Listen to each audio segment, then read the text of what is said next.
Good day, ma'am. Good day, everyone. So, my name is G. Mark Orongan Kugal. So, right now, I'll be sharing the continuation of our topic. So, projects in the context of strategic management. So, strategic management projects, it is act as a bridge between a company's long-term goals, like growing and leading innovation and in actual work. So, by carefully choosing which projects to pursue, streamline operations, or developing new offerings. For example, in an Apple company, Apple's iPhone project turns its tangible products that boost revenue and keep it ahead from the other tech firms. So as we all know that kaninga company no kaninga project nga ilang produce is very known, it's very famous kay sila. So mo ni say example ani. So organization selects projects that first we have increased competitive advantage. So this means that picking projects that help the company stand out from rivals. So the customers choose them over the others companies or the other products. So maybe by making better products, offering lower prices, or having unique features. So this is the increased competitive advantage. So it's very understandable.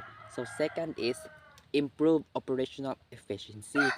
So these projects makes the company work smoother and cheaper. So for example, kanang cutting down on a wasted time, using resources better, or simplifying steps so things gets done faster without extra cost, which is very important in a production, also in making a project. It is usa po nito sa factor ang pag-improve sa operational efficiency. And lastly, we have the support innovation. So support innovation, this is about projects that create new ideas, so products of ways doing things. It helps the company stay up to date and even lead in the new trends. So innovation no in a company manggid, innovation is very important kay mas makuan man ta ba, mas madali ta maka come up pod sa mga kuan, sa mga for example transportation, for example ining online. Kung magpabilin gihapon ka nga kuan, talk to talk ka ng way transportation, for example kanang Shopee ba inana, di ba? Kanang for example na online, dapat mo adapt lang pud tag mga inana para mas madali ang atong marketing marketing strategy nato, di ba? So that's it. So projects are tools used to implement organizational strategy. So there we have strategy defines what the organization wants to achieve. So strategy defines what the organization does, so wants to achieve. So in one organization man gid, in a group of, in a group or in an organization, dapat naagi na sila strategy. Kaya kung why strategy, kung saon taman why mga pagplano nga tarong, so madown siya. So meaning kung madown, bankrupt, walay strategic moves. So dapat in an organization nagi ta ginatawag nga strategic moves. Mo na to mga pamaagi nga unsa na to pag-develop, unsa nga mga unsa na to ni pagbuhat, unsa na to ni maagi in a kuan in a shortest time, unsa na to ni pamaagi, something like that. So in projects define how objectives will be achieved. So how objectives will be achieved, so it is connected to the strategy. So without strategy gihapon, di gihapon ni siya ma-meet ang objective. So dapat nagi strategy, kay strategy makes everything goes well. So that's it. Let's move on. We have the organizational structure.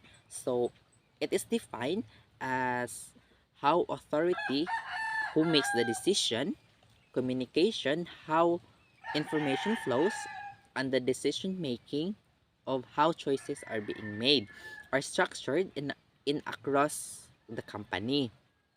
So it shapes how teams and individuals work together. So This is very understandable nga in an organization na gini mga workers, mga staffs sa mga kanilang buhaton, mga specific jobs ana nila.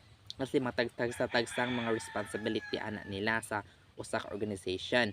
So, let's have the functional structure. So, teams are organized by specialized rules. So, like I said, no, nga naa sila mga ilahing trabahoon. So, this lets experts collaborate closely and solve problems efficiently. Like for example, in a car manufacturer, separate engine and design teams which can address issues their areas quickly. So, kana sila kung silang buhaton, mao ra gid na. So, di ba mas madali nilang trabaho kay wala naman sila laing trabahoon. For example, kani nga specific jobs mo ni buhaton, so mao ra gid na siya. So, next is the matrix structure. So, matrix structure combines functional teams with temporary project teams employees. So, employees report to both a functional manager for their core role and a project manager for specific initiatives. So, it's giving them flexibility to assign skills where needed. So, kanin sa metrics, it is combination ba duha siya ka kuan, duha ka siya kasi ka mura groups nga to do the job. So, it's sharing ideas to make it easier to do. So, it is for example in NASA uses so many engineers can work on space missions while maintaining their expertise in home departments, di ba? For example, kay NASA, di ba na ay mag-monitor diri sa gawas na apoy, napoy ga monitor ato sa outer space. So ba, duha siya. So, next is project structure. So, project structure is teams are formed only for a specific project. So, kanilang buhaton for project ra po ni sila specific na ano sila ilagi nga specific nga trabahoon.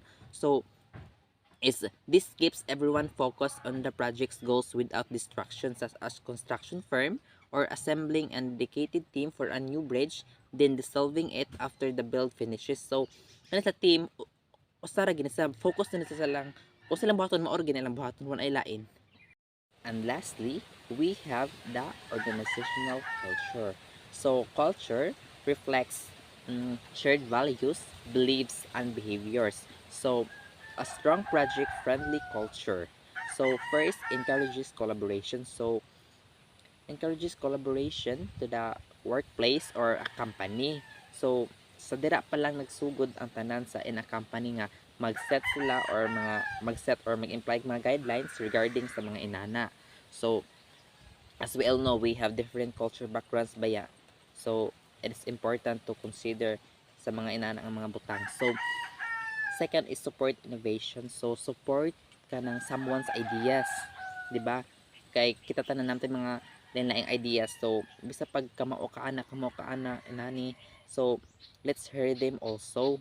Kaya naman sila mga ideas nga wata kabalo nga maka-impress po na sa ato ang company or makapa-enhance pagpud sa atong product, something inana.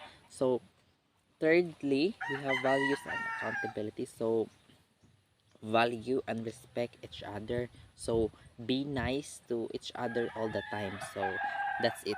Thank you.